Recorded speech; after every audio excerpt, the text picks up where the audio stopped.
Movie शुरू होती है तो हमें ये सीन दिखाया जाता है कि समुद्र से कुछ अजीबोगरीब क्रिएचर्स निकलकर शहर की तरफ बढ़ रहे हैं और उन्हें पैरासाइट्स का नाम दिया गया है। फिर हम एक आदमी को देखते हैं जो कि अपने कमरे में सोया होता है और उनमें से एक पैरासाइट रेंगता रेंगता उसके कान के अंदर चला जाता है। वो आदमी बहुत तड़पता है और उसके बाद फिर से नॉर्मल होकर सो जाता है। अब हमें एक लड़का दिखाया जाता है जिसका नाम शिंची था। वो रात को अपने कमरे में हेडफोन्स लगाकर गाने सुन रहा होता है। वो पैरासाइट उसके कान में घुसने की कोशिश करता है लेकिन उसे घुसा ही नहीं जाता। अब वो उसके नाक के पास चला जाता है। शिंची को खारिश होती है तो वो समझता है कि वो कीड़ा है, तो वो उसे पकड़कर दूर फेंक देता है। वो उसको मारने के लिए आगे बढ़ता है लेकिन तभी वो पैरासाइट उसके हाथ पर काट कर उसके हाथ के अंदर चला जाता है। तभी उसकी मॉम भी वहाँ पर आ जाती है तो वो उनसे कहता है कि देखें, मेरे हाथ में कुछ चला गया है। और जब उसकी मॉम उसका हाथ देखती है तो वो बिल्कुल ठीक होता है। अब अगली सुबह हमें दिखाया जाता है कि शिंची नाश्ते की टेबल पर बैठा होता है तो उसे अपने हाथ में बहुत अजीब फील होता है।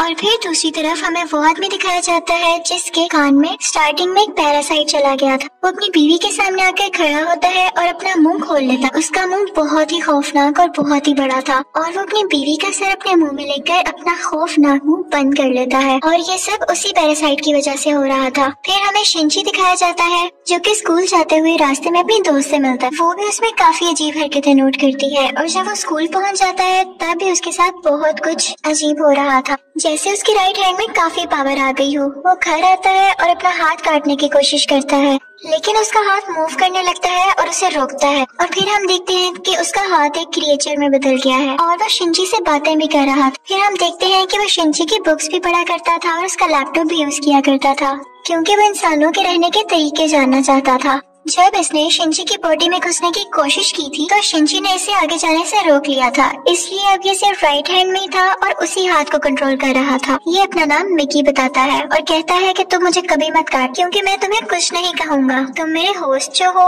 अब हम देखते हैं कि शिंची और मिकी में दोस्ती होने लगी थी लेकिन बाकी सब लोग जिनको पैरासाइट्स ने इन्फेक्ट किया था वो पूरे शहर में बहुत तबाही मचा रहे थे और इंसानों को मारकर खा रहे थे। दूसरी तरफ मिकी शिंची को खींचकर एक रेस्टोरेंट की ले जाता है। वहाँ पर भी बहुत सारे इन्फेक्टेड लोग यानी पैरासाइट्स इंसानों का गोश्त खा रहे थे। वो शिंची को देखते हैं तो उन्हें लगता है कि ये भी इन्फेक्टेड है और उसे भी वो गोश्त देते हैं। लेकिन जब उन्हें पता चलता है कि पूरी तरह से तो इन्फेक्ट नहीं हुआ बल्कि ये अभी भी इंसान है तो वो उसे ही मारने के लिए आगे बढ़ते हैं। लेकिन मिकी उनको आगे से मारता है और शिंची की जान बचा लेता है क्योंकि अगर शिंची मर जाता तो वो खुद भी मर जाता और ये उसने अपने फायदे के लिए किया था। अब न्यूज आती है कि शहर के लोग मारे जा रहे हैं और किसी को कुछ समझ नहीं आ रहा कि इन्हें मारने वाला है कौन, क्योंकि पैरासाइट्स अपना ये काम बहुत होशियारी और छुप के कर रहे थे। शिंची मिकी से कहता है कि तुम अपने साथी पैरासाइट्स को क्यों नहीं कहते कि इंसानों को मत खाएं।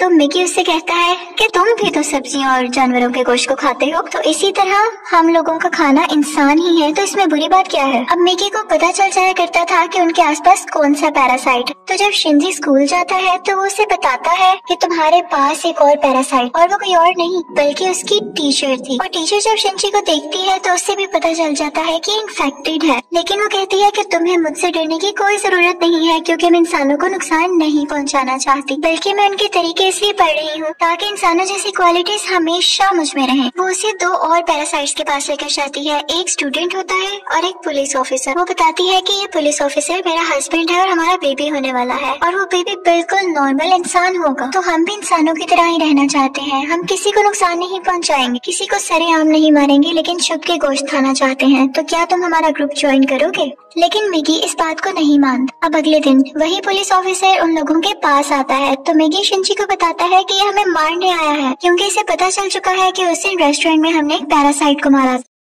और इसी के साथ वो पुलिस ऑफिसर इन पर अटैक कर देता है। अब मिकी और शिंची भी बहुत लड़ते हैं और इसको फाइनली मार देते हैं।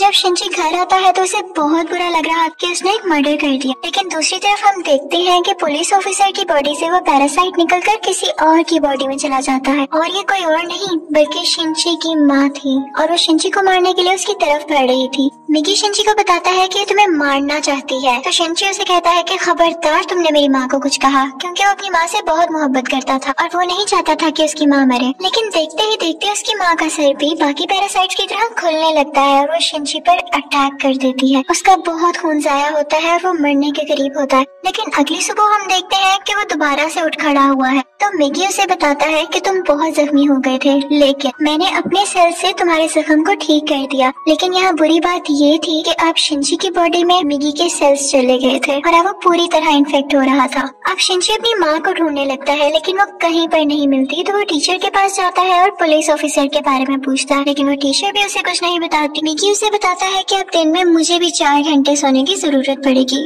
और उस वक्त मैं तुम्हें बचा नहीं सकूंगा, तुम्हें अकेले ही लड़ना होगा। लेकिन क्योंकि मिगी के सेल्स भी अब उसकी बॉडी में थे, तो उसके अंदर मिगी की क्वालिटीज भी आने लगी। खैर, फिर हम देखते हैं कि वही स्टूडेंट जो टीचर ने दिखाया था, जो कि अब पैरासाइट बन चुका था, वो भी शिंची के स्कूल में ही एडमिशन ले लेता है। वो शिंची का दोस्त बनने का ड्रामा करता है, लेकिन आहिस्ता आहिस्ता सबको पता चल जाता है कि वो पैरासाइट है और फिर वो स्टूडेंट इन सबको मार देता है। इसके बाद वो शिंची की दोस्त को भी मारने भरता है, लेकिन शिंची अपनी दोस्त को उठाकर बिल्डिंग से जंप लगा देता है। अब वो टीचर वहाँ पर आती है, वो चाहती थी कि स्टूडेंट मर जाए क्योंकि इसकी वजह से उसका राज भी खुल सकता था। वो वहाँ पर ब्लास्ट करती है, लेकिन उसे कुछ नहीं होता और फिर पुलिस वहाँ पर आ जाती है, लेकिन वो पुलिस को भी मार देता है। अब मिगी शिंची को बताता है कि वो बिल्डिंग की छत पर है और शिंची दूसरी बिल्डिंग की छत पर जाकर उसे एरो से मार देता है। और उसके बाद वो टीचर के पास जाता है और उस पुलिस ऑफिसर का एड्रेस पूछता है, जो कि पैरासाइट था, और टीचर अब उसे एड्रेस दे देती है। उस पुलिस ऑफिसर का पैरासाइट अब भी उसकी माँ के अंदर था, लेकिन यहाँ पर मिगी के सोने का टाइम हो जाता है, तो इसका मतलब ये था कि शिंची को यहाँ पर अकेले ही लड़ना था। उस पैरासाइट को खत्म करने के लिए जैसे तैसे करके वो उसकी गर्दन काट देता है, जिसके बाद उसकी माँ और वो पुलिस ऑफिसर दोनों मारे जाते हैं। फिर हम देखते हैं कि शिंची अपनी दोस्त से हॉस्पिटल मिलने जाता है।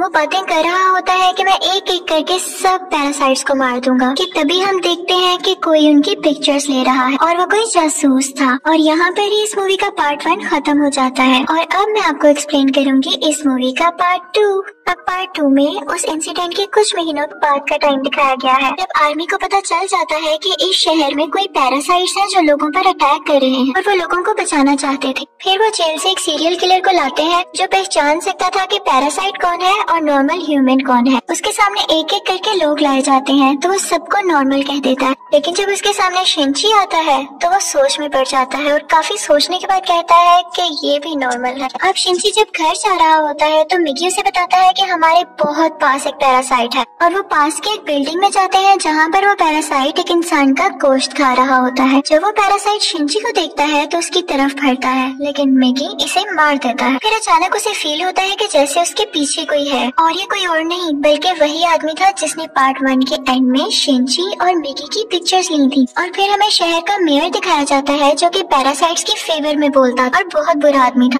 और वो टीचर भी उसके साथ मिली हुई थी। और अब हम देखते हैं कि उस टीचर का बेबी भी हो चुका था जो कि बिल्कुल नॉर्मल ह्यूमन था। वो मेयर जान गया था कि शिंची पैरासाइट्स को मार रहा है, तो वो भी उसे मारना चाहता था, लेकिन टीचर उसे मना कर देती है। वो कहती है कि मिगी और शिंची आपस में जुड़े हुए हैं, तो मैं देखना चाहती हूँ ये कैसे एक साथ रहते हैं, और अगर तुम शिंची को मारोगे तो हमारा पैरासाइट मिगी भी मर जाएगा। और इसीलिए उसी ने शिंची के पीछे वो जासूस भेजा था ताकि उस पर नजर रख सके।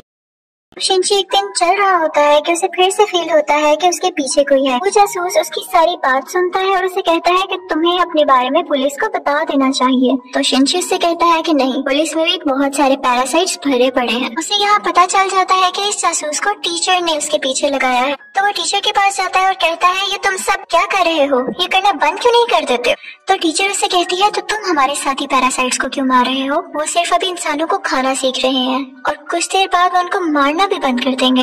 वो चुप हो जाता है और फिर जासूस के पास जाता है और उसे बताता है कि वो टीचर बहुत खतरनाक पैरासाइट है, वो किसी भी वक्त तुम्हें भी नुकसान पहुंचा सकती है, तो तुम उससे दूर रहो। लेकिन जासूस उसकी बात पर यकीन नहीं करता। अब अगले दिन वो जासूस उस मेयर से मिलता है। उसे शिंची की बात को टेस्ट करना था कि वो सच बोल रहा है या नहीं, तो इसलिए वो मेयर के रूम में वॉइस रिकॉर्डर लगा देता है। लेकिन मेयर को इस बारे में पता चल जाता है और वो जासूस को मारने का हुक्म दे देता है कि ये अब हमारे लिए नुकसान बन चुका है। वो पैरासाइट को उसके घर भेजता है उसे मारने के लिए, लेकिन वो घर पे नहीं होता तो उसकी बेटी को मार देते हैं। अब दूसरी तरफ शिंची को मिगी बताता है कि तुम पर 5 पैरासाइट्स अटैक करने आ रहे हैं। अब उनकी तरफ एक आदमी बढ़ता है और उसी आदमी के अंदर वो 5 पैरासाइट्स थे। मिगी और शिंची उससे फाइट करते हैं और उसका सर उड़ा देते हैं। उन्हें लगता है कि अब ये मर चुका है, लेकिन अभी तो सिर्फ एक पैरासाइट मारा गया था और 4 अभी भी बाकी थे। बाकी के पैरासाइट्स उसके हाथ में आ जाते हैं और उसे कंट्रोल करने लगते हैं। अब वो टीचर मेयर से कहती है कि जब मैंने तुम्हें मना किया था कि तुम उस जासूस